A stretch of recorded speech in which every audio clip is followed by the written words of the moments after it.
So welcome back, this is our next video and it's a Galaxy Sturgeon kayak review. This is the biggest kayak in the Galaxy kayaks range. This is my dad's kayak. It's a lot bigger than the Galaxy Grayling, which was the last review we did. And again we're going to start from this time we're going to start from the front and we're going to make our way to the back.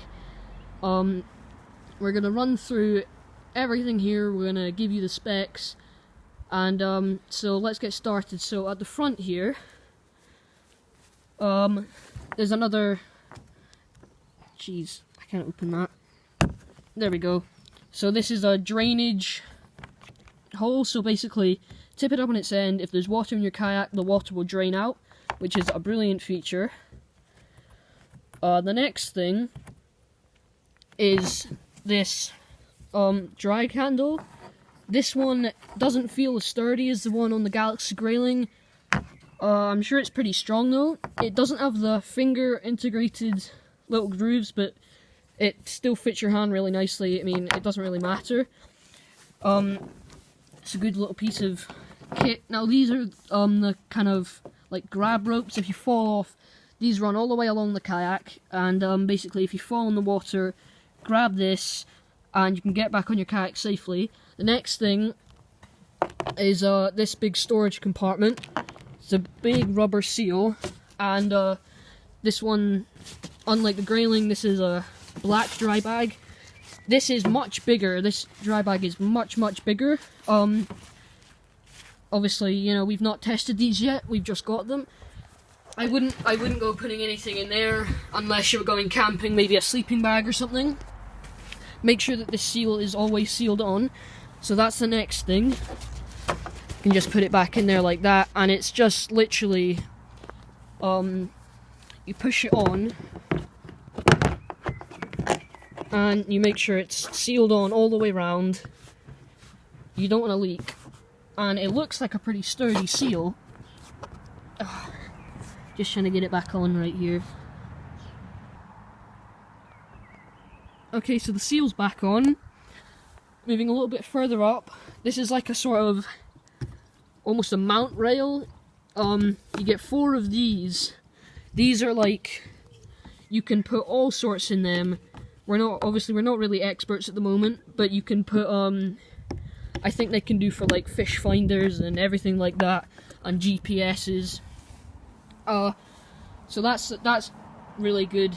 This kayak's got a lot more sort of like areas to put things than the last kayak did.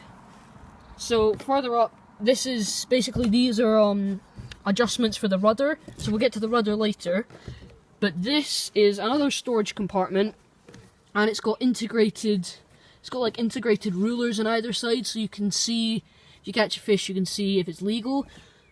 Cup holder there, 2 locking things here. We're going to open it up and show you.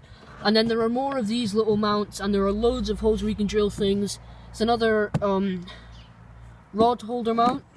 If you open it up inside, you get a storage space in there, a scupper plug. I think my dad's got some extra scupper plugs, things like that, and ropes. It's really nice. So we'll get this closed up and we'll move down a bit. So, coming further down, there are these things. So these, you can move them freely, and they're just little screw-in things. There's 4 of them on each rail, which are brilliant. I don't know what you could put in that, but you could put anything you want really. And then these things, which I think could actually be really useful. There are 2 of these. They're plastic, so the hooks aren't going to get all stuck in them. If you want to put lures or anything, or tackle in them, or just like a little snack. So there are 2 really useful little bags. Next thing is quite a big another storage hatch. If we open it up, this hasn't got a dry bag, but it is sealed. It's a little lid in there, and then there's like a selection box where you could put little lures, you could put food, anything. It's up to you. If you want to take this out, there are 2 sort of pin things here. You have to line them up on the gap. Comes out, and there's another scupper plug in there. There we go.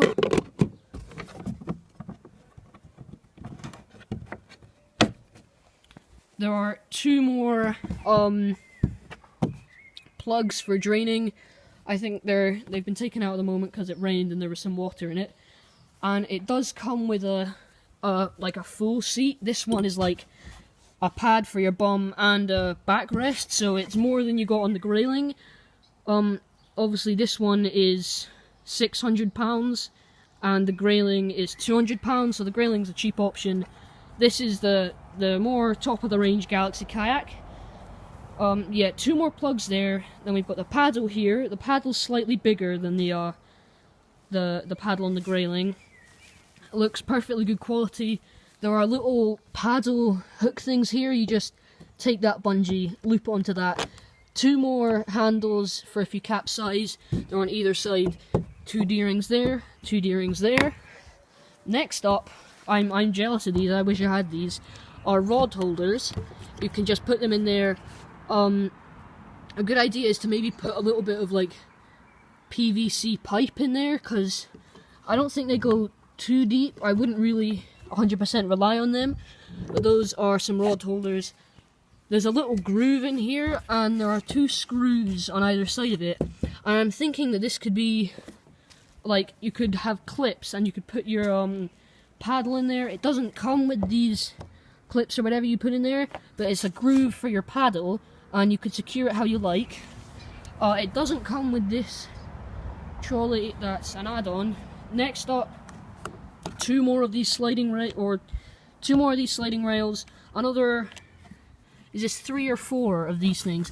I think it's, yeah, so it's 4 more of these little screw-in ports. They slide, you can secure them. Extra one of those. I don't think that came with it. And then it comes with a rod holder, so when you get it, you open up this. It's got some accessories inside there, including a rod holder, which is really, really useful. Next is a big storage compartment. You could put anything in there. There's bungees on that. You could put a cool box, a big tackle box. You could put your fish in it, anything. Again, the grab rope thing does come all the way up, all the way around the kayak. Next is another handle. I think this would be to lift the other end. And there's another handle here for lifting this other end as well. The last thing is the rudder.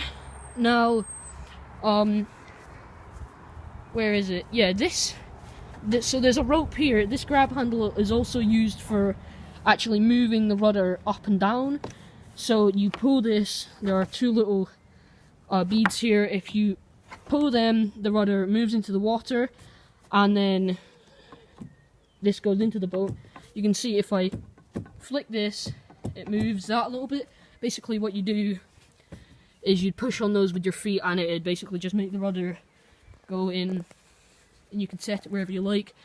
It's got quite a nice hull. It's got a wide hull. Next up I'm going to get onto the specs. Here is it in full again, to give you an idea of how big it is. And next I'm going to get into the specs, like I did on the grayling, kind of weight it is, weight you can carry, etc. So now the dimensions of the kayak. It's 409 centimeters long, so it's the longest in the Galaxy range. It's 78 centimeters wide, so it's quite a wide, stable kayak. It's 40 centimeters high, so it's a little bit, 5 centimeters higher than the grayling. It's 29 kilograms, so it's 11 kilograms more than the grayling. However, it can carry 180 kilograms, so basically that's your kit, yourself, your clothing, which is 100 kilograms more than the grayling, so it can carry quite a lot. It's a really brilliant all-rounder for sea fishing and freshwater fishing. Anyway, I hope this review helped you, and you might go and get a kayak yourself. Anyway, consider subscribing and liking, that would be really nice, and see you in the next one.